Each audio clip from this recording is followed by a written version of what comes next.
Hello everybody and welcome back to the Grid Watchers podcast. My name is Chickmaster22 or Ollie, and on this evening's podcast I'm joined as usual by Rixon, but also this evening after last week's hotly debated topics we decided to invite VRT and EVR onto the podcast, so in-depth discussions with them about team versus clans, esports, and as well as the Halo protection system that is being introduced for this season's F1 calendar. So if you are listening, hopefully you enjoy.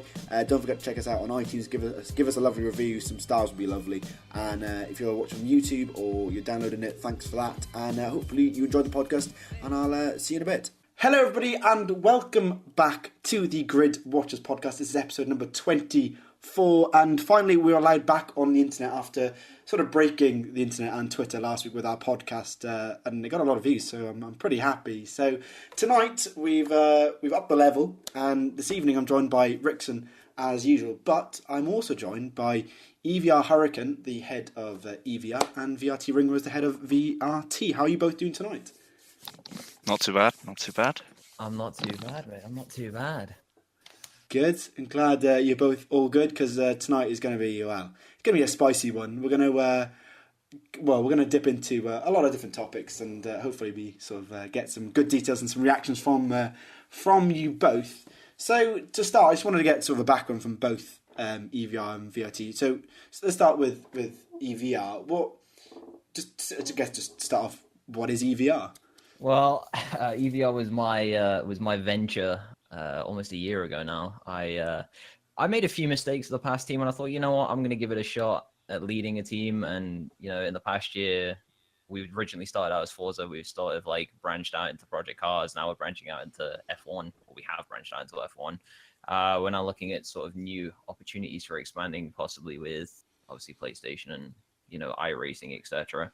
What else?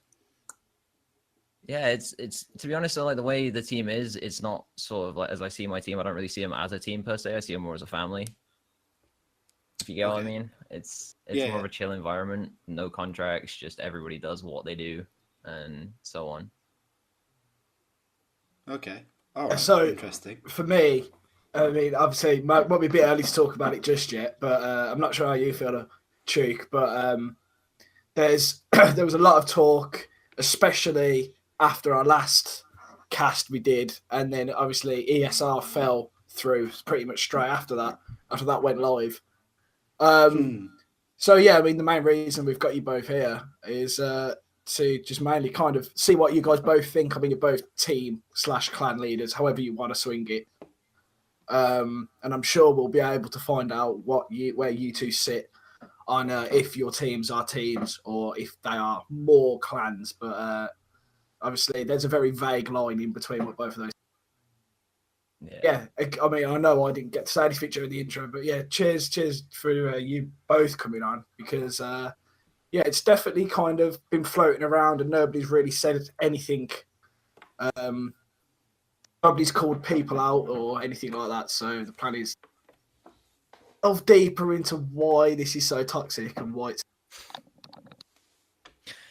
Yeah, it is quite toxic with the whole clan versus team debate.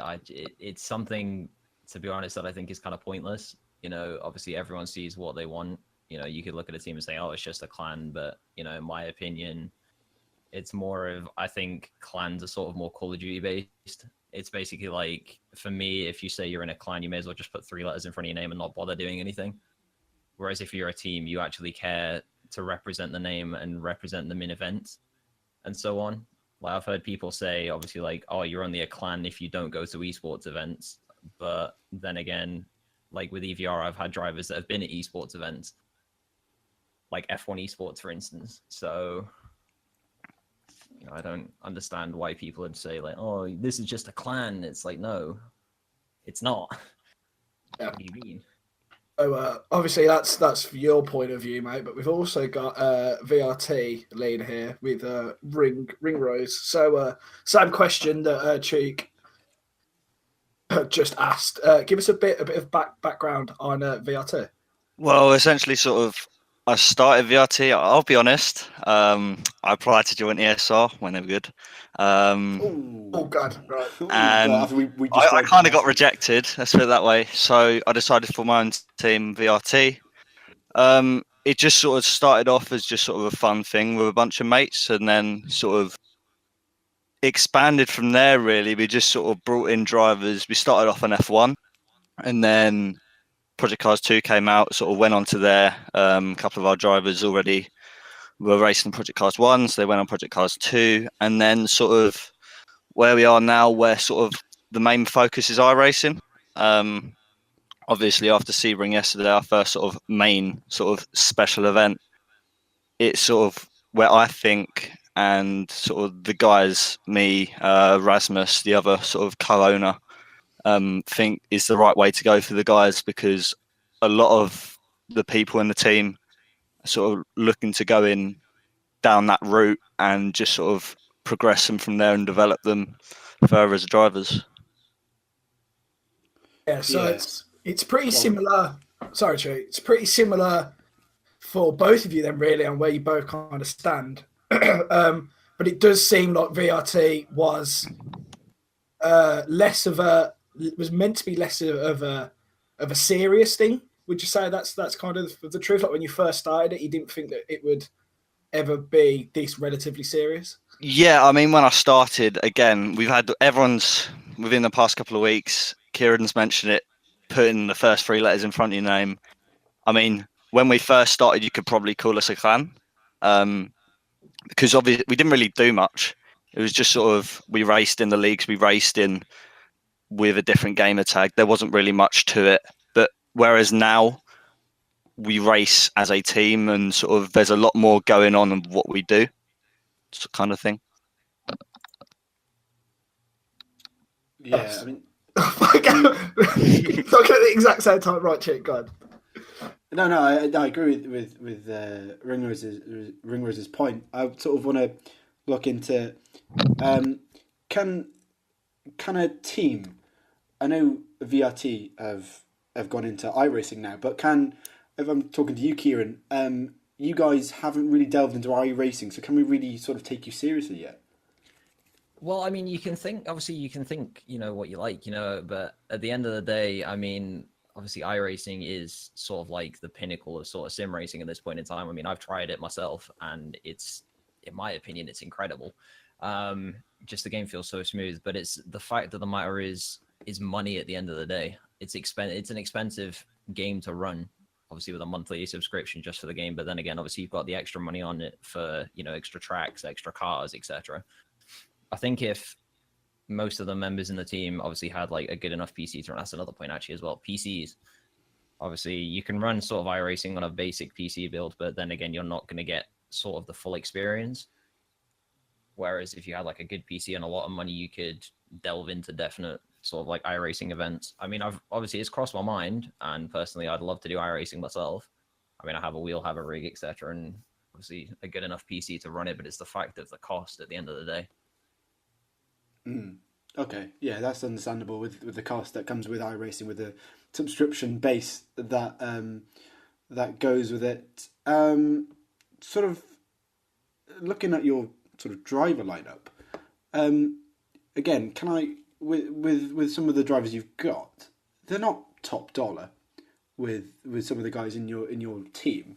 Again, can we? You have some fantastic drivers, and some of the drivers aren't so great. We've got. I'm going to call people out here, but Taz, he's down in F5 where I race, and I'm bad at F1. I mean, again, can we sort of take you serious when you've got? I know you've got other drivers, but surely as a team you want the top drivers around. See, you'd think that, but obviously, every driver in my eyes has potential to improve. Obviously, I know Taz is sort of down at the bottom leagues right now, but I feel with a lot of work from other team members within the sort of game divisions, I feel he could definitely improve, which is why I brought him in as the first place. Obviously, the team, admittedly it has some good drivers, some bad drivers. You can't really get the best all the time. But there's definitely room for improvement, which is the main reason why. Okay. So how is EVR going to take the next step then? How are you going to go from playing on you know, I know you do Forza, you do Project Cars, you do F1. So where's EVR going to go? What's the next step for you guys to really get out there and embed your team as a top dollar team? Well, obviously on the Forza side of things, sort of last year when the team was created, we had obviously a very small amount of people, but we managed to compete with some of the top teams in the world, and I think sort of this year again is we're aiming for that with every game. It's more about recognition, knowing that we can compete with the top dogs in certain games. Obviously, we're aiming for the Forza RC this year. The competition is very stacked, but I feel with time and practice, it is going to be a potential for us to end up going to an invitational esports event. With F1, obviously F1 esports is coming back around this year. We're starting to work on a driver lineup for that, which I'm quite happy with already, but obviously there could be room for improvement. I want to take events by storm, but it's a matter of time and practice and improvement. And obviously, hopefully drivers are committed enough to spend that time to get to the level they want to be or to the level of esports events. I guess as well, same with VRT and EVR, you've got to put money into it. And I guess... Yeah, I don't know what... Go on. Yeah, I mean, obviously to begin with, for both of us, I mean, you can pretty much run it with nothing. But when you want to take it to that serious level and you want to get to that sort of top position, you need to... you really have to invest. It's not... It becomes a hobby, really, and it's something... I'd say I've been involved in various projects over my time in the community, and I'm sure I'll be part of many more, but I think VRT is my focus, and sort of I really want to invest in it. And as Kieran said, everything has potential. Everyone has potential. It's just about putting that effort in and putting the money in. But again, you also know you put money in, like, success isn't always going to happen. Yeah, of course. Yeah, you look at the multiple things where people have invested and nothing really happens. Unfortunately, you look at real life F1, you look at HRT and Caterham, they've did fuck all. Really. Rixon, you've got anything to sort of add, or any questions you specifically want to ask these guys? Yeah, so I mean, for me, this is where we start getting into quite kind of dangerous territory here, because you know what I'm like. I wanna know what people really think, and you two obviously both being team owners, and I know we talked about it before we went live, but about the whole ESR, falling apart, and kind of what happened to them, and how they had some quite big names, and then they suddenly kind of disappeared. Would either of you kind of be worried that might happen to you? Let's say some of your best drivers kind of maybe move on or decide to leave. Where would that leave you?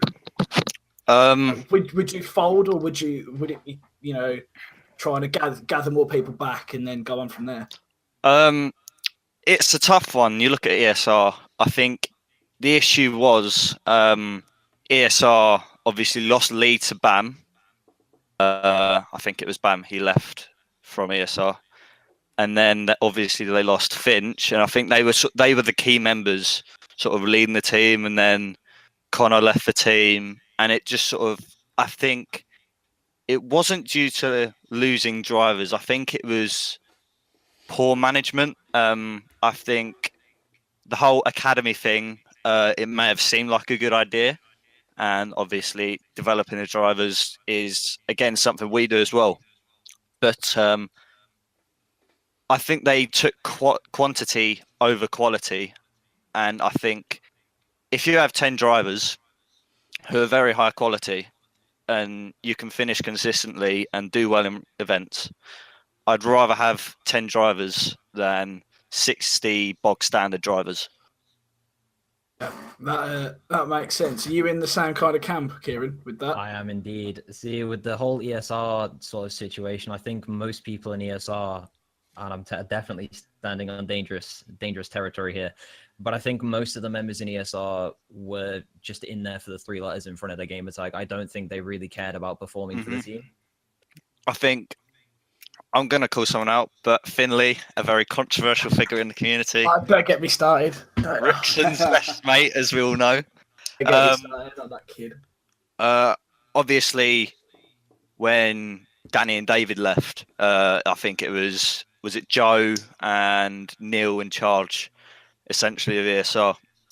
And Finley started messaging me saying, "Oh, the VRT tweets are cringy, this, that, and the other." I don't really care what he thinks. He's irrelevant to me. I don't care about his opinion. And I was like, "Well, why are you saying that? What's the point?" And he was like, "Oh, I don't care about ESR. Why? I don't care why I'm here." And I think if you're going to be a part of a team, you've got to want to be there and want to race for the team, not just be there for the sake of it. And as Kieran said, just the 3 letters in the name. I mean, it seems quite clear now that that was the main reason why most of the people were there. And though I said I wouldn't, but having someone like Joe, who's so young, in charge of a team like ESO with all those drivers, was never going to work out. As much as, I mean, he's a really good. He's a really good driver. Like, don't get me wrong, he's got amazing talent, but you've got to at least have some common sense, and you've got to have learned some things before you decide to set up. Well, not set up, but take over a team like them. Yeah, it's not just something you can walk into. It's a tough business, for sure. You're like, I hate to say it, but I think when they happened and when Danny and David left, it was just falling apart slowly, and then just obviously it folded. I think we go back to the point where sort of losing top guys. Recently, I've lost one of my top guys to a bigger team, and you just got to sort of work on that, find a replacement, and try and make them better than they were. It's all about being competitive. I know there's no beef between VRT and EVR, but obviously, in a way, we're rivals. Yeah. For sure. There's no sort of hard feelings, but I always want to beat Kieran when sort of. There was hard feelings when you took Cal off me, but that's just mention that. But yeah, I don't really see any hard feelings between the team. It's just I want to beat EVR. I'm sure Kieran wants to beat me. It's just a competitive thing. It's just a friendly rivalry at the end of the day. Yeah, I mean, I think for a lot of the guys, having drivers in other teams, it sort of drives them to want to become better. A lot of the guys in my team are for iRacing. We have some rivals there, and they always want to beat them whenever we're racing. I think it enables drivers to have that thing to sort of push ahead of and hopefully become better than them. Yeah, I think it's more the fact that if you have rivals, it gives you more motivation to, improve, get quicker, and then you can rub it in their face and say, "Ha, I beat you." Mm-hmm. Yeah, 100% agree with that point. It's just yeah. Yeah, it totally makes sense. Both made some pretty decent points there. I mean, Chuk, I'm not sure. I mean, from me and you, neither of us are. Well, obviously, I'm in a team, but I don't race, so I can look on the outside, really. But for me, I know I've said it on Twitter a couple of times, but I think the difference between a team and a clan is pretty similar to what you two have both said, with just having 3 characters and then a name after it. But I think the things that come with a team, in my opinion, if you want to call yourself proper, as you were saying, Joe, about pumping money into it, because I'm not even going to try and pronounce what team JD joined, but you can tell that they've got a lot. You can tell that they've got tons of money. They've got a big kind of. Yeah, I mean, the thing is, I could totally contradict you right now, Jack. Throwing money at a team doesn't always work. No, obviously it works 90% of the time. I mean, look at esports and cars. They threw numerous amounts of money and bought their drivers PCs and sim racing rigs, etc. But they didn't actually communicate with their drivers. They were just like, "Oh, hey, have some money, have a rig, have a PC," and then just say, "There you go, race for it." Yeah, I think you've got to, if you want to get big, you have to pay for it. There's no way you are going to be able to not pay drivers to get the best drivers to do well. You need to pay people. Yeah. And I think and there's no way you are going to build a team by, first of all, when you're not a team and you're saying you're a team, because that's, you need you just started off wrong there. You need to get the right people in early on to guide the team. And then if you want to train people up, you've got to do it in the right way. And I think the only way to do that is, like you were saying, with how expensive iRacing is, you've got to have the money to be able to buy the people the rigs, because how are they ever going to get better if they can't even afford to race on the game? Yeah. I think obviously EVR obviously aren't as big in the picture of iRacing, but I'd say for about sort of 2-3 months, obviously we've been there, and recruitment's, I wouldn't say easy in sort of the F1 community in quotation marks, but I think when you look at iRacing and you go to sign a guy, I think the requirements that they want are so high. I've approached a guy before, and he's literally wanted me to get him sort of a 2K, like a proper full motion rig. He wants his own personal race engineer, and obviously, Wow, we can't fund that. It's again, you look at an instance currently, G2, big esports name coming in to the sim racing community, partnering with Fernando Alonso, bringing in all these top guys, and it's just sort of, with Core, they've pretty much nicked the majority of their sort of all-star lineup. Isaac Price, Johnny Tormala, I think he was there, but their top guys have been taken. Sebastian Job, them sort of guys, the top guys, basically.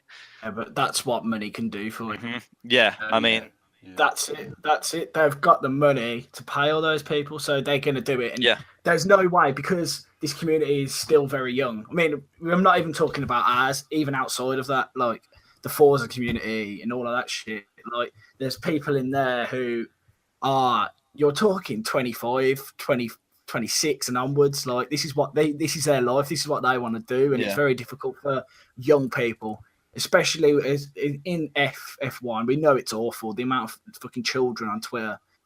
I think another point, sort of from VRT, from my standpoint, obviously I have the drivers on the F1 side, and I've had some guys saying, "Oh, why isn't there so much focus on F1?" But I don't think a lot of the people realise the sort of management that has to go in for something like the team events for Forza, iRacing and whatever. With F1, it's a pick up and play. I think we all know that it's not a sim. I mean, literally F1, you could just pick it up from a game store, go on the time trial leaderboards, nav a setup, and you're good to go.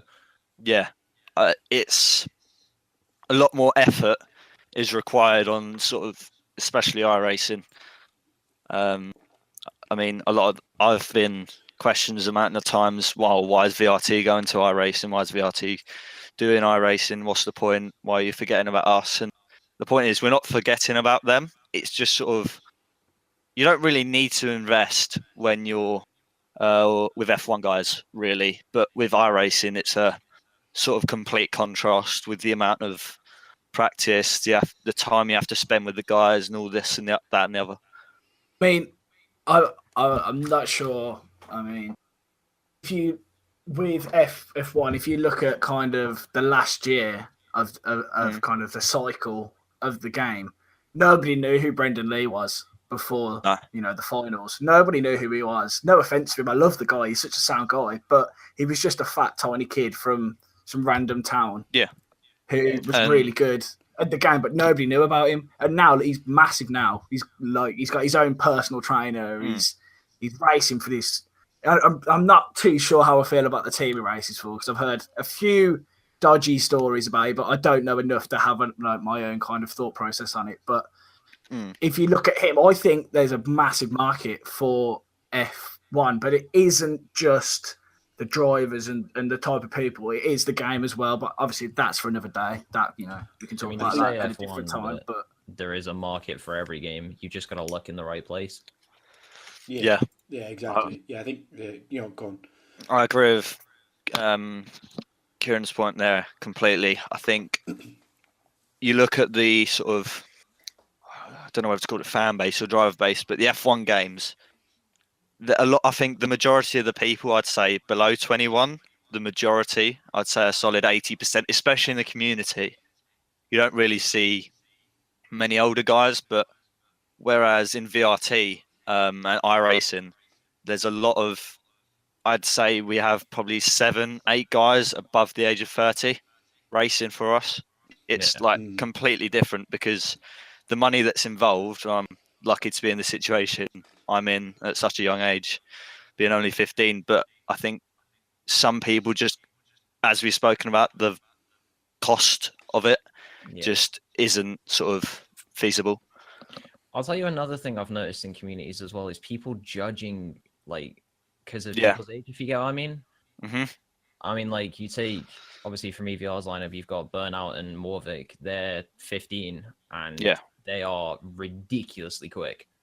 Definitely. I mean, I'm 20 years old and I'm jealous at times of how quick they are. But yeah, you don't want to know how I felt yesterday. Spotting for Morvik and he's going 2.5 seconds lap faster than me. I'm like, yeah, where are you finding this pace from? And you've had it for what, 2 months, and I've had it for 6. But I mean, it's quite handy that we've kind of merged into kind of the ages of people. Because I actually had a topic down that was basically saying, because the main people that are dickheads on Twitter are the younger kids actually making the people relatively quick and under the age of 15 or whatever. Mm-hmm. They're making kind of, I'm not sure what the word is, but they're making them look bad even though they're actually really sound guys. Yeah. All it takes is a few Olibobs to absolutely ruin, a whole age range of people. Yeah, I think you know what I mean, because there's certain people who are absolute twats on Twitter who think just because they're 14 or whatever, they think they're rock solid. When actually, you look at me and Chuk, we're like 20, 27 in Chuk's case. I'm not that God, old. You old man.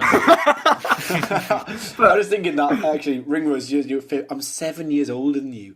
I am old. I'm 15. Bro, you don't think I feel old every day? Like,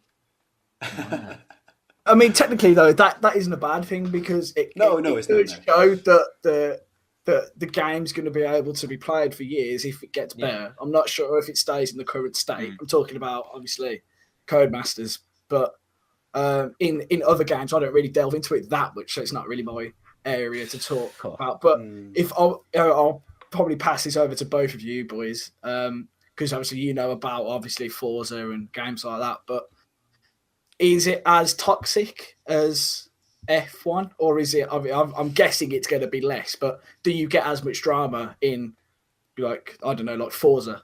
Oh, well, again, it really depends.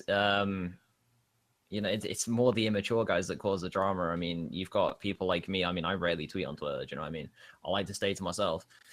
But there's just arguments I see on Twitter over the Forza community, and it's like, oh, you set a time quicker than me. What assist are you using? It's just like, you use what you want. You use what you want to be quick. And you've got like the elitists that are like, oh, no assists. That's how you run a game. And it's just like, it's not. If a car needs traction control to be quick, use it. If a car uses just manual, not manual with clutch, use it. I don't see the point in obviously like people having petty arguments over something like that, because at the end of the day, they're just making themselves look like absolute twats. By the sounds of what you've just said there, it does sound like it's just people trying to show off, really. In a way, yeah. Especially with younger people, if they... I've had it before with people, like, I tried league racing for a bit. I didn't really like it just because of the type of people who you talk to and who you try and talk to, and people saying that they were quicker than me and they're younger and it shows I'm shit. It's like, yeah, I know I'm bad. Like... Yeah, it's like you're bad. I just don't have as much time. I don't have the time to put into the game as I would have it when I was 14 or whatever. And there needs to be a line drawn very quickly between, almost split it in half. Man, keep the kids to themselves and let them talk, and then let's have the fucking adults and the grown-ups that have proper conversations. let's have our own little personal bit of Twitter where the kids just can't come in. With that is you do get some some quite mature younger people. There's Ringlers, you're 15, but I'd say you're on our level really with the way you talk on Twitter. So you have that sort of line there where some people cross and some people don't. So you've got to look at that, Rickson. Yeah, I mean, it's obviously that's a fair point, but even then, it's like I said earlier. There's so many more young children on Twitter who are horribly toxic. They give people like yourself, Ringrose, a really bad name. Yeah, Really bad. I mean, it's some of the people that have tried to beef with me on Twitter are the worst types of people you can ever meet, and you can tell that they're going to grow up and have horrible lives. Yeah, that is kind of what Twitter's. Obviously, none of us had Twitter. Well, obviously you did, Joe, but me, Kieran, and Ollie probably didn't. But we never had that, And now that people can just hide behind a profile picture and say anything they want, yeah, people dangerous. just turn into keyboard warriors on social media. Very dangerous. I think. I don't know.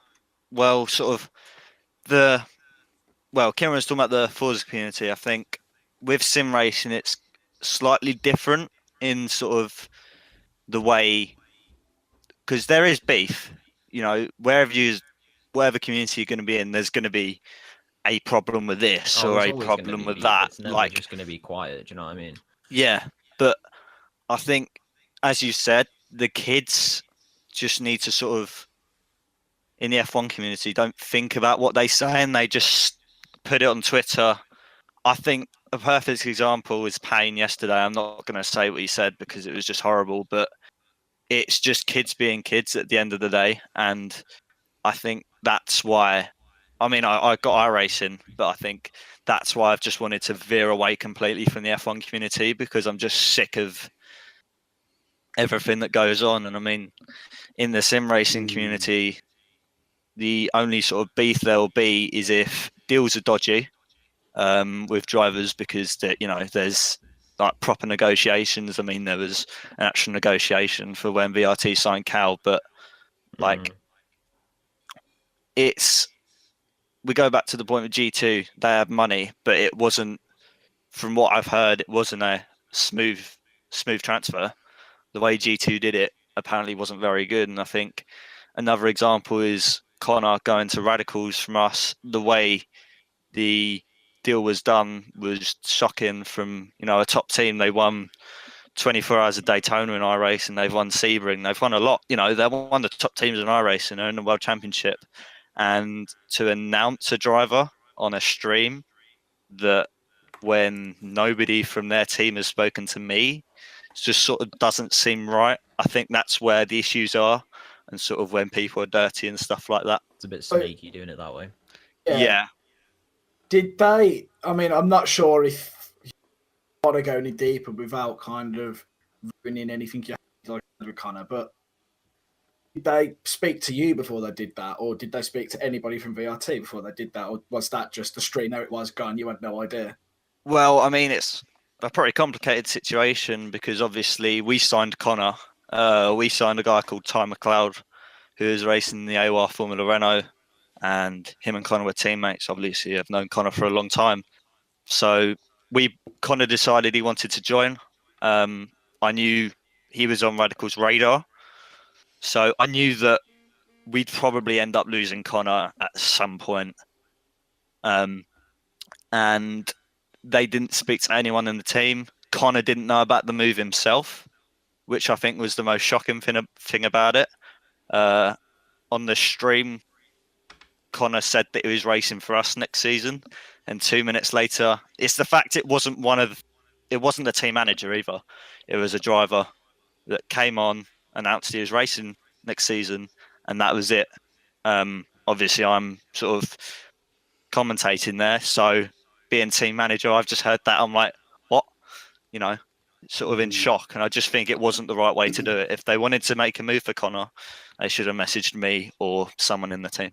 They should have done it the way that you took Cal off. That sounds really bad saying you took Cal off us, but obviously we spent a good 4 or 5 hours negotiating it. Yeah, I think it's how all deals with driver transfers should be done to begin with. yeah, I don't think a team, no matter whether they're a team or whether they're a clan, should do that. I think if a driver wants to leave a team, which I mean, Cal wanted a change of scenery, and obviously he left for us.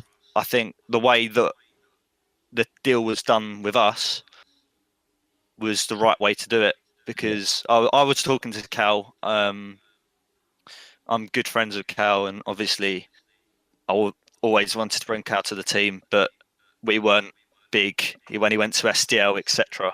Yeah. And the way I said, I don't just want to sign you.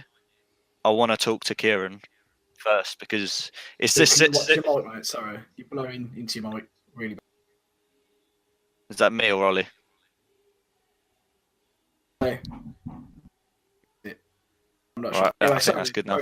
Yeah. Carry on. Right, I think like another thing we've done with Morvik, I wouldn't say pinch, but we've sort of loaned Morvik from EVR, Negotiated yeah, for a loan, yeah. for iRacing because obviously they haven't sort of gone down that route yet, whether they As soon will as or we get won't. our racing, Yeah, no chance. But you know. yeah, of course, but like I think it's about just we've done a similar situation with Thrive as well. Basically, any of their drivers in iRacing because they, can't properly do it. We're just going to sort of take them on loan and run them as Thrive drivers, but under the VRT name, kind of thing. Yeah. I've just reminded me about Thrive actually. So I'm not sure if you've got anything you wanted to add on that particular topic, Cheek. But I mean, I've sort of got a different topic that I sort of want to talk team based, but if we've got something related to this topic, Rickson, you can go ahead. I was just wanting to quickly carry on. I mean, I know it feels like we've been talking forever, but just Thrive, relatively new. Mm-hmm. They've got, I believe, Saku, Kevin, I think his name is the owner. I did a lot of work with them originally to get kind of their colours and their graphics started. And it seemed like a very big task. So obviously me having two jobs, which it feels like now, didn't really have time. But from both of your from both of your standpoints, obviously team owners and such, what do you both think of Thrive? Obviously, I'm guessing Ringrose, you've done a lot more with them than you have, Kieran. But they seem like they know what they're doing. But obviously, I don't want to jinx anything. So from both of your standpoints, what do you both think about Thrive? I think the owner's got an idea in his head of where he wants to go, but I just don't think he knows how to initiate where he wants to go. I mean, obviously they've got Call of Duty and they've got F1. I mean, it's two completely like different kettles of fish. Do you know what I mean? Like you can't have, I don't know. I think in my opinion, if you're going to make a team sort of dedicated to race, I say it's dedicated to racing. I don't really know if it's dedicated to racing because I don't actually pay attention to them. Sorry, but I think to be honest, if you're going to make a team, I think probably stick to sort of like one genre. Like if you're going to make a COD team, stick to COD. If you're going to make a racing team, stick to racing games per se. I don't think you can really have a mix between the two. Yeah. Yeah, if you're going that deep, you're talking more of like you're more like a business if you do that than a team. You've got different teams under one business, and you've got to be careful of how quick you grow, because if you grow too quickly, you're going to have too many people. I mean, I've already seen a team try that. I mean, I race against them now. They started off on Call of Duty. They didn't go anywhere. They thought, oh, we'll bring it to racing. They brought it to Forza. They didn't go anywhere, and now they're just sticking to Project Cars. And I mean, to be honest, there's only one person that really does anything in the team, like social media-wise. Their own leader just doesn't do anything. He just sits in a DM chat with them and just like, oh yeah, you do this, you do that, so what? And it's, to be honest, I don't really think that's how you should lead a team. Yeah, I mean, from Thrive, obviously, for a while I've been working with Saku. We got a driver mentoring him for iRacing and stuff, and obviously we're going to work with them and continue that partnership. But I think, as Kieran said, from my point of view, I've had drivers come to me, can we start a VRT COD team? Like, I don't want to do that because our focus is racing kind of thing. And you look at the bigger teams, obviously you have your G2s and whatever. They have the money to do these sort of. They've come into racing with Fernando Alonso. They do CS:GO. They do COD. They do this. They do that. They do Rocket League. Yeah, they have. They run under the G2 name. We had a company approach us to race under a name. They do COD. They do CS:GO and whatever, and they offered us money, but they wanted to rebrand us completely as, I'm not going to say who they are, but it didn't feel right to do that because at the end of the day, we're VRT and we're only racing.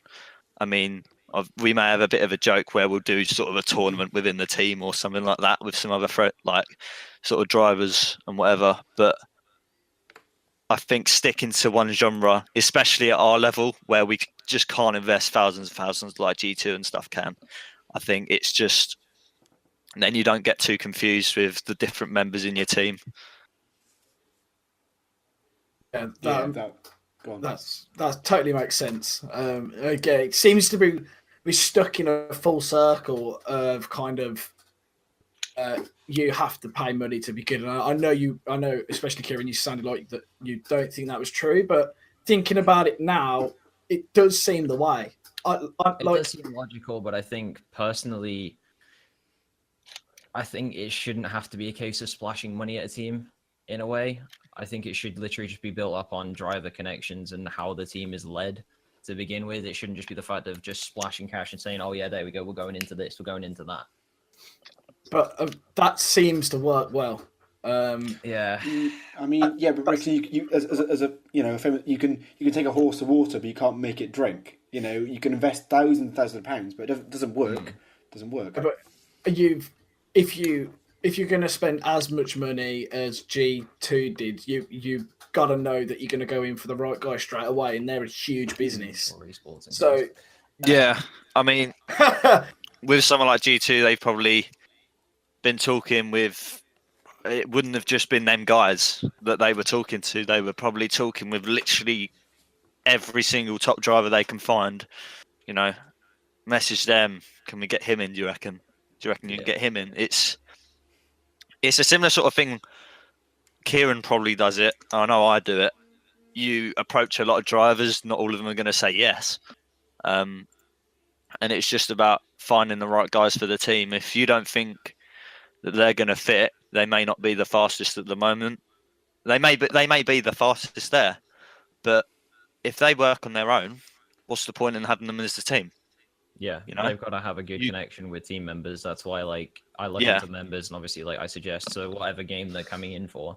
So, say F1, for instance, like, I always ask all of the F1 guys, do you have any issues with such and such driver before I bring them in? And if obviously they've got positive sort of like responses to it, then I'll approach them about possibly signing them. I think that's the right way to go about it. If, you know, we've signed various drivers over the past numerous weeks, again, for iRacing. And I said, do you have any problems with practicing with our drivers at a set time once or twice a week? And, you know, if the guys that said no, then, you know, I don't want you, because I want drivers that are going to race for the team, with the team, and help the sort of newer guys sort of push themselves and, you know, reach their potential. Do you find both of you, do you find it more difficult to manage younger drivers that are in your teams? I know we mentioned sort of the Twitter beef, and you got a lot of younger guys on Twitter who give younger guys on Twitter a bad name, as you mentioned. Some people already. Do you, as both teams, do you find it? I know, Ringo, as you said, you've got old people in your team because due to the iRacing and more mature community. Do you both find it more difficult to manage sort of guys? I think it depends, because obviously you said I'm quite mature for my age, and we've got a lot of guys in the team that are mature for their ages. I think one of the things you've got to look at when signing someone is their sort of conduct on social media, where they're going to be sort of displaying team stuff. I came this position in this race and all this and that, and everyone who follows them is going to see your team name there, right? So you don't want to see. Say I go around saying, "Oh, EVR shit, whatever." I mean, it's He not. said it now. It's not. Come out now. There's a bit of controversy. But Scrap. if So I you went clip around that. saying that, like it's gonna give my team a bad name, and then they're gonna think that that's the team's view as well as my view, because in my Twitter name it's VRT Ringrose. So they're going to think that, that reflects the team as well. I mean, not everyone thinks like that, but a lot of people will. And that's sort of I'd say, I mean, not with everyone, but with the benefits of some of the older guys that we've got in the team, they don't use Twitter as much as these younger sort of kids. And they don't do anything wrong there. The guys that I have, they retweet team stuff. They talk about team stuff. They talk about real racing. They don't cause any issues. Not in the chat. I mean, I think that's another thing with the chat. You don't want, and just the team in general, if you've got two people that aren't getting on, that's not going to help the team, and that will reflect like an entire negative effect on the rest of the members. That will reflect on their Twitter as well. If they're, I mean, not everyone's gonna sort of call people out, but they'll be throwing indirect tweets everywhere, and then it causes this whole issue. I'm sure Kieran's had an issue with it before, where someone said something about them in the team, and then it's like, yeah, they're coming to you about it, and then you just don't want that in the team. You want to, as Kieran said, obviously, you want a family culture. Yeah, it's right, and obviously the whole indirect tweets, etc. Obviously, I mean, EVR and VRT had an issue back in the day, and I will mention it here. It was Burnout and Connor. They were firing shots at each other. I mean, obviously, as soon as I saw it, I got straight in contact with Burnout, and I was just like, "Look, I got straight in contact as well. Delete it." Do you know what I mean? And then again, with like sort of indirect tweets, I've had obviously members that have been like sort of punted in F1 races, sort of like call drivers out saying, "Oh, this such and such a driver's a cunt" or whatever.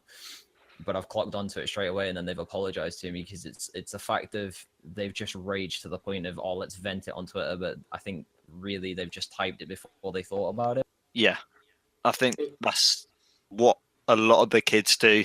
They think before they say something on Twitter. But it's not.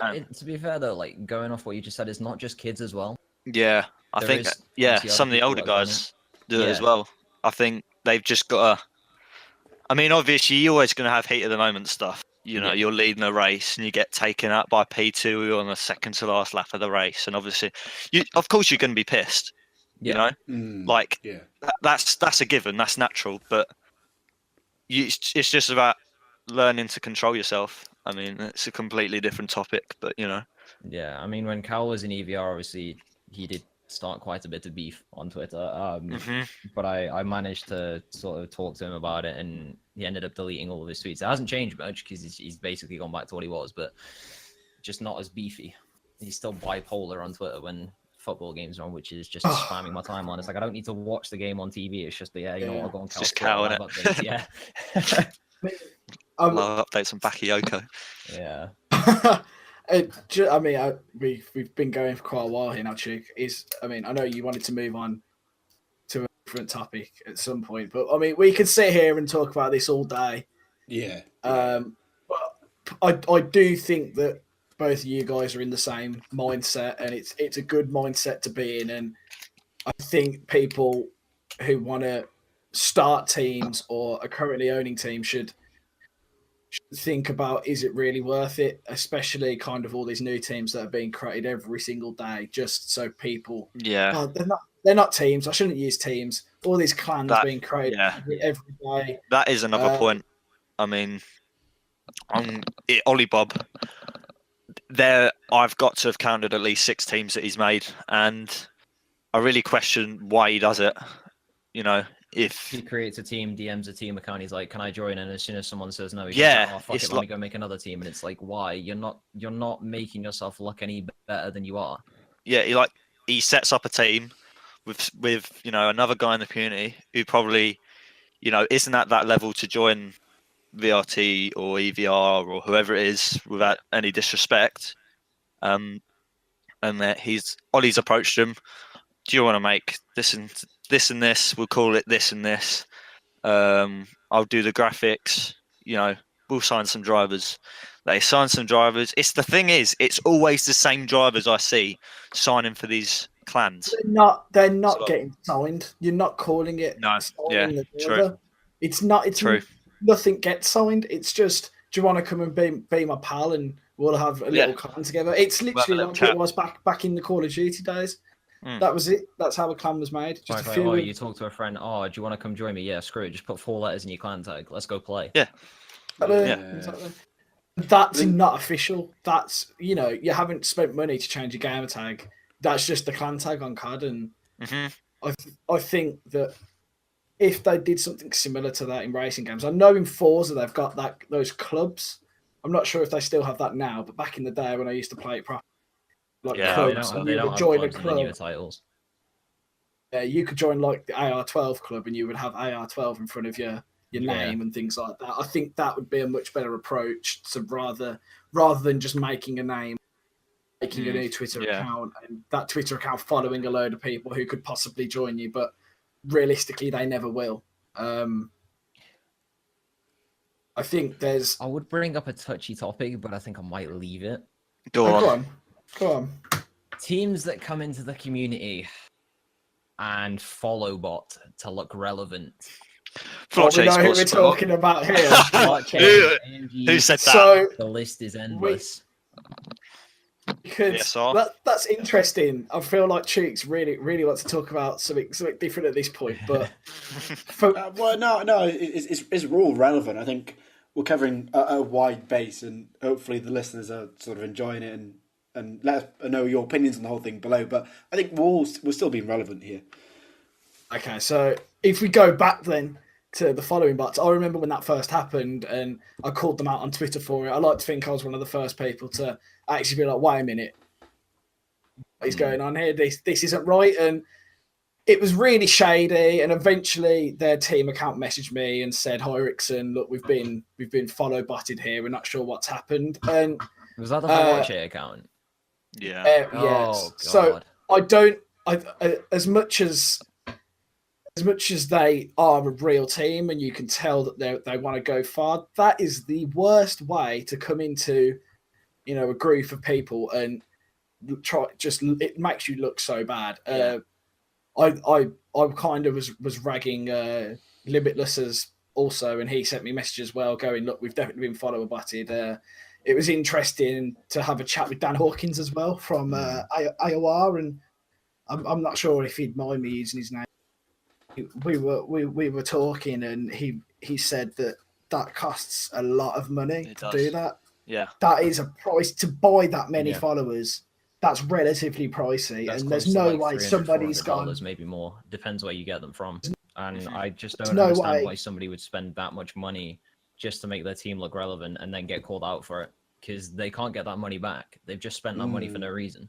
Yeah, I don't see the point either, because I think a lot of where the following of a team's social media account, whether it be a Facebook page, whether it be a Twitter page, whether it's Instagram, whatever it is, it's going to be mainly drivers from that team and sort of drivers that they've been racing against. Like, why would Limitless joining a team bring in 70k followers, and like they're not even going to like the pictures, so what's the point in buying them there? And like, if you're going to go to the point where you're going to buy likes for tweets and buy retweets, like, what's the point? Like, it's just pathetic. Like, the VRT account, I've got it up on my screen at the moment, has 245 followers, and I couldn't care less whether we had 2,000, whether we had 100,000, whether we have 100, whether we have 10. At the end of the day, it's the drivers that count, not a social media account. Yeah, I'm definitely in agreement there. I mean, the EVR account has 411 right now, but obviously, as you said, it's the drivers that count, not the following or who follows. You know what I mean? Following it helps though. Following definitely helps. I think yeah. following definitely you helps can- when it you comes can to definitely like draw sponsorships, it. etc. Sponsorships. You can definitely draw in bigger drivers if you've got a bit of. Oh yeah, of course. But just quickly going back to kind of the follower button thing as well. That was one of the most shady things I think I've ever seen. The fact that they just outright lied to whoever their real followers were. Personally sent me a direct message lying to me, saying that somebody had brought followers for them. That's Someone didn't buy followers; they did it themselves. Nobody is gonna spend $400 to give a random Twitter racing account 4,000 or whoever. It was more than that. It was a silly amount. It was just ridiculous. It was like 80 it was obviously ish, and just it's the way that made it look really shady. It was the fact they had like 5-6 tweets. Like, nah, it's not legit. Like, we have 828 tweets and we have 245 followers. Like, what difference is that going to make? One guy with what? Way too much then. Like 50 odd K subs on YouTube. That's not going to bring in, however many 70K followers. Like, if Ben joined a team at Marduk, like, it's not going to gain them all of Ben's followers. He's not good enough. Plus, he can join a clan as well. He can join a clan. Yeah, join a clan. Join Extreme Racing. No, that's another one. That Australian one. What's the name? No, don't even bring it up. No. ASR. You know the one I mean. That's a league. WEH. That's the one. Don't. Let's not go into that. I got in beef with it. No. Yeah, what's leave this? it alone. Leave it alone. Leave it alone. It happened months ago. Okay. Yeah, it's not relevant. No, yeah, I think they're not. No, it's not very. I think don't go near we've covered a lot of topics related to teams and clans here, Rixon. Unless you've got anything else you want to ask these two boys, I wanted to sort of relate to something in real life. I've got one more thing. Go quickly. on, Ringrose. Especially with regards, we've probably covered it before, but with regards to the events, like obviously Kieran has spoken about, they've got aims to go to the Forza Championships, and I'm not 100% clued on sort of that sort of direction, but you can't be based on events. Like, we've had drivers who are at World Fastest Game and they've been in GT Academy, that kind of thing, but you can't be judged on that if you haven't been to events. Like, obviously, team-wise, EVR and VRT are relatively young still. Only been in, a year tops-ish for both of us. 10 days, yeah. Yeah, like, we've probably been around 8 months now. And, in 8 months, there's no way we would get into F1 esports in, 3 months. Yeah. That sort of covers my point for regards to that. Yeah, I guess... I don't. For me, as an outsider, because of course we're sort of related to EVR, but as an outsider from the whole thing, looking in, I don't know. I sort of debate whether you're sort of relevant unless you're competing at a high level. I know, like Kieran said, EVR are battling trying to get into the Forza World Championship, and VRT are looking, for the iRacing. Yeah. Top 100.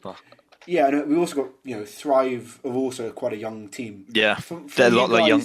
Yeah, they're a lot young than both of us. Yeah, definitely. I think I've just seen Extreme Racing Team or something just popped up recently. Oh, no, don't. I think for you guys, what would you, for someone who's listening, who wants to start a team and wants to be serious about things, what would sort of some advice you'd give as both team owners to someone who wants to start a brand new team and wants to really get up there and compete with the top guys? I think have a direction on where you want to go, sort of have a goal. Like, our aim is to have a World Championship team in GT and World Championship by 2022. And by 2020, top 100 on iRacing. Obviously, that's a long way away, but you've got to look ahead to that. You can't just make a team with no vision. You've got to look for the right people as well. We've spoken about this. You've got to look for the right drivers. It's not just about the speed. I don't know, not just drivers, but just teams in general. You've got to obviously have that quality over quantity, and you've got to have sort of the right personalities that work well with each other. You can't be sort of having issues, and just sort of manage the team well.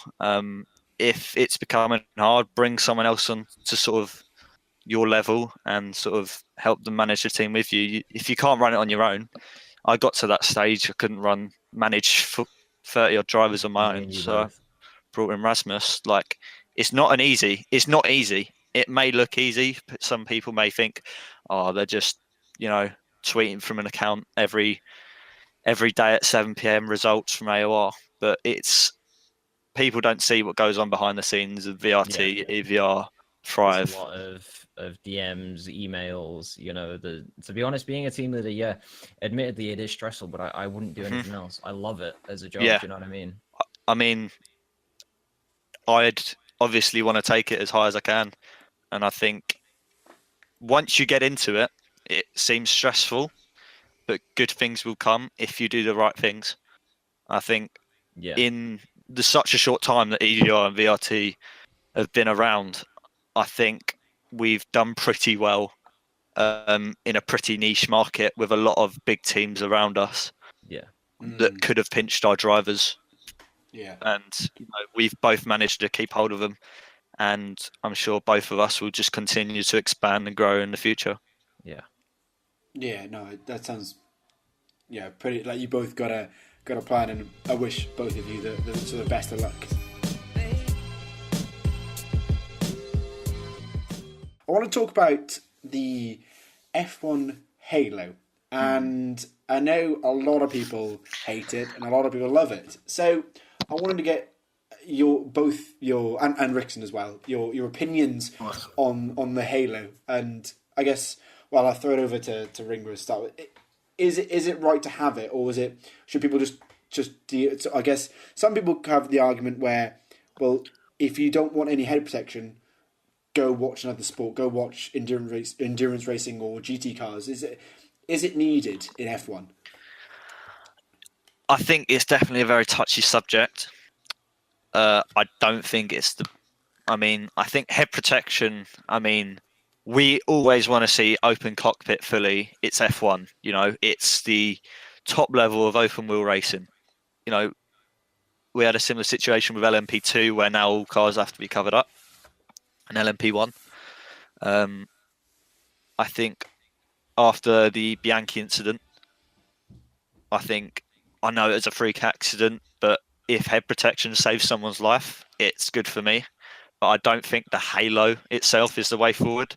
I think you look at IndyCar with the potential aero shield, whatever it's called, the windscreen. I think if they can get a version like that to work, obviously they tested it and apparently it didn't work, but if they can get a version like that instead of a halo, I think that would be a lot better, because I think people have to look at it from outside of a looks perspective, and I think it's the safety of the driver that counts the most. There's always going to be safety improvements and concerns about in racing. It's motorsport isn't 100% safe, and it never will be. It's just part and part of the sport, but we want to reduce those risks as much as possible. Yeah, I agree with Ringrose there. I think, to be honest, in my opinion, obviously I'm not really sort of like the biggest F1 guru or an F1 fan in my opinion. But I think when the Halos first got announced and when first pictures got put out, I think everyone really overreacted. I think, to be honest, their main focus should be driver safety, because, let's say this. So say if Hamilton gets a tire to the head and he's in a coma, do you know what I mean? And you'll have all of the Lewis Hamilton fans on Twitter being like, oh, why was there no protection to stop him being hit in the head? Yeah. Do you get what I mean? Everyone just cares about looks for cars these days. And to be honest, I think it should be the driver safety that's more focused on. To be honest, the Halo is ugly, don't get me wrong. Even from an outsider's point of view of F1, the Halo is ugly. It looks like a flip-flop. But if it's Gandhi's flip flop, I Yes, quote you. quote Gandhi's flip flop. But if it's going to keep drivers safe and drivers racing for numerous years to come, then I think it's a good idea. Yeah. If it's going to improve their safety, and even if it's just like, as Kieran said, I think if, with no disrespect, I think if that accident to Bianchi happened to someone, a driver in a Ferrari or a Mercedes, I think there would have been a complete sort of, not different, but some people would take a different standpoint. And I think definitely, yeah. driver safety, like we talk about in the F1 community all the time, generally, not just sort of the F1 games, but you have the normal Hamilton fans and you have the toxic Hamilton fans, and you have the same for Vettel, there's the same for Verstappen. At the end of the day, even if it's Grosjean, I can't stand Grosjean. I hate him. But Well, our if opinions differ there. if that halo saves Grosjean, I'm all for it. If it saves a driver, no matter who it is, if it's in a lower formula, if it's in Formula One, wherever it is, I'm for it, because you don't want to see a driver lose their life like Jules Bianchi did, like Henry Surtees did, anyone like that. You don't want to see it happen. Do you think, well, everybody, do you think we'll end up with a full closed cockpit in F1? Like, I think, is it Project Cars? They have Formula X where it's a full closed. It's all concept. It's not full closed, but it's sort of like IndyCar with a massive windscreen. Okay. Do you think it'll go to that level? Yeah. If I could just quickly go in on the Halo topic, because me, it's more generalised, really. I think after what happened to Jules, I think they panicked because they were in the press, and it made the sport look really bad. It was rushed. It was panicked. There was other ways to do it. They didn't test it enough, and now they've got really, really heavy, kind of horrible looking halo on the car. Obviously, I'm all for it because it's safety, but the worst thing I've ever seen, and it just makes the cars look absolutely horrible. But to follow on from what you were going to ask, I think that they will go to completely shut.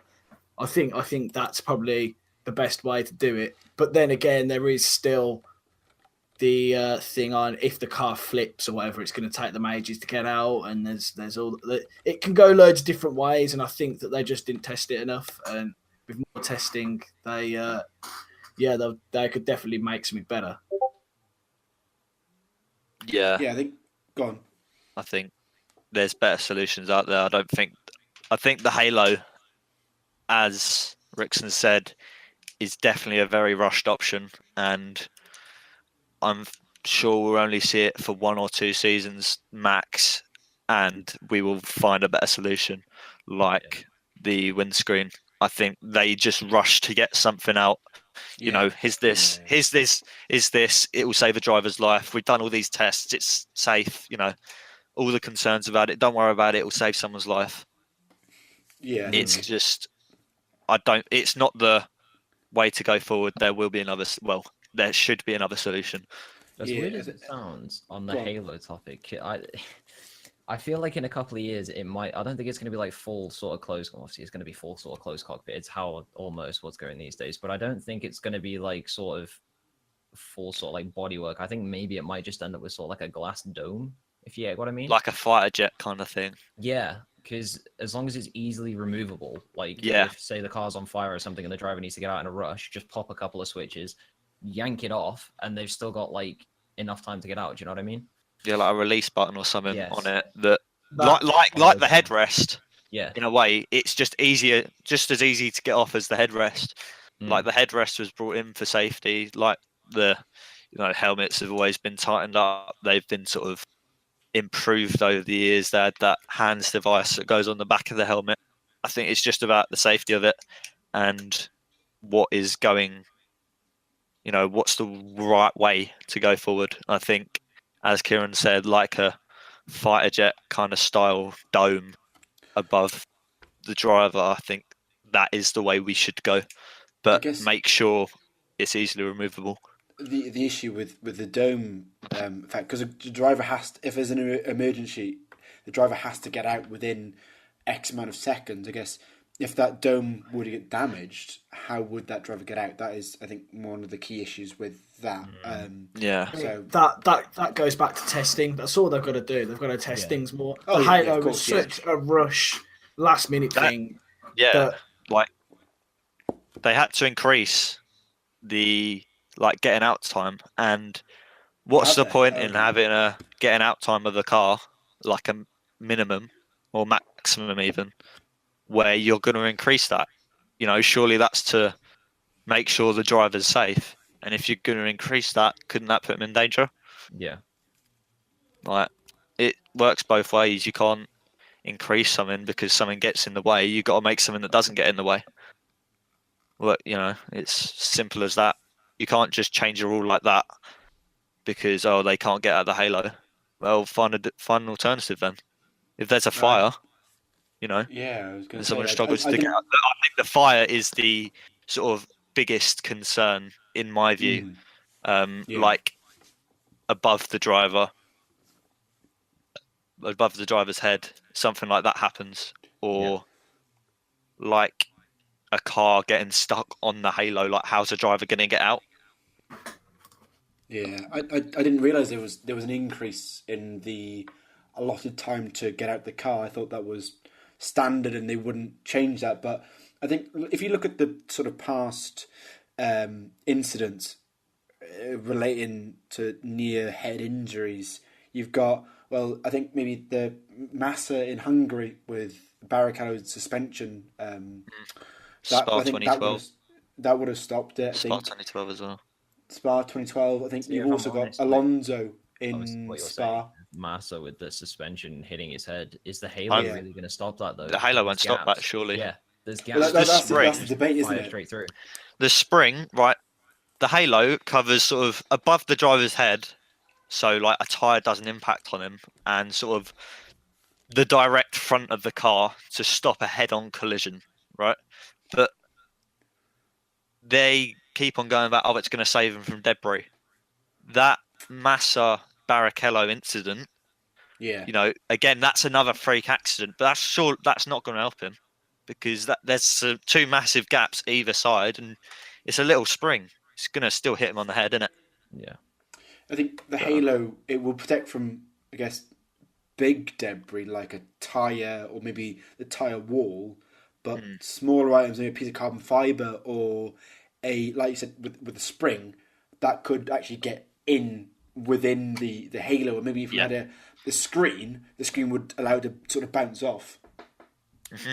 They've got, if they have a screen, they've got to have it strong enough that something can't crack it, or you can't have a piece of bodywork that's just going to crack it like a piece of carbon fibre. It's got to be strong enough, like they go on about the halo. It can withstand 2 London buses. Well,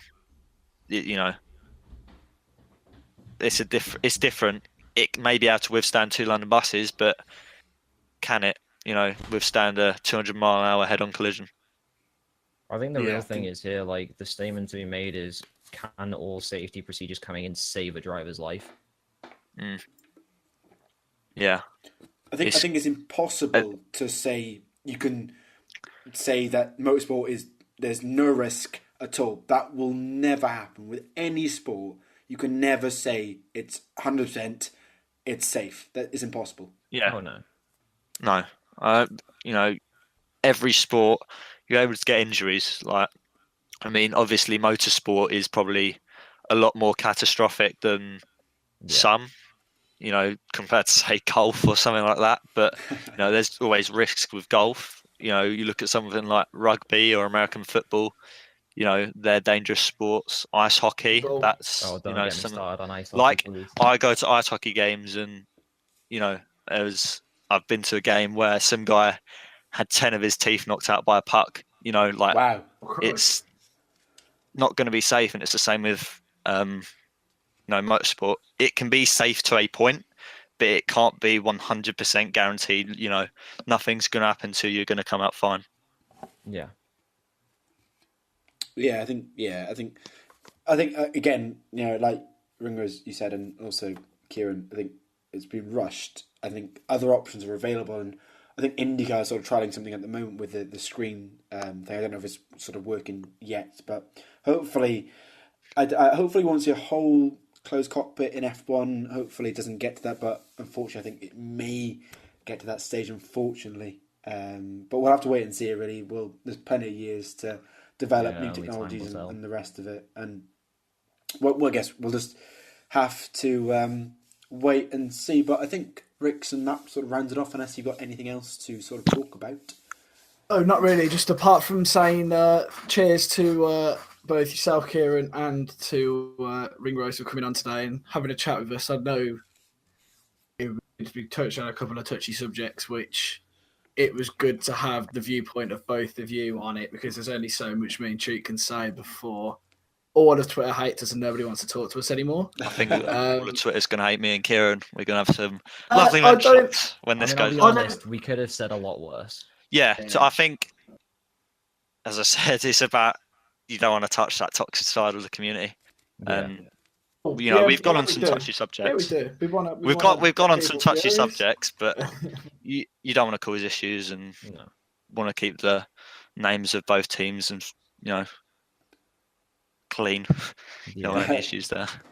Yeah, I think, like Rick said, I think massive thank you for joining us this evening on the podcast. So just to sort of round off, thank you for both of you for joining us. It's been a massive help, and don't forget to check both EVR and VRT below. Don't forget to check out Rixon as well with his graphics. It will be all down below, and our podcast is also on iTunes, so go check that out as well. We have a downloadable link for any Android devices, and of course it is on YouTube. So hopefully you enjoyed this tasty podcast, and we'll be back next week for a preview for the Australian Grand Prix. With hopefully we'll have the normal guys back with Causa, Ashley, and December back with us for that podcast. So hopefully you enjoy this evening. Let us know your thoughts below. If you are new, like and subscribe, and we shall all see you next week for a brand new podcast. Good night.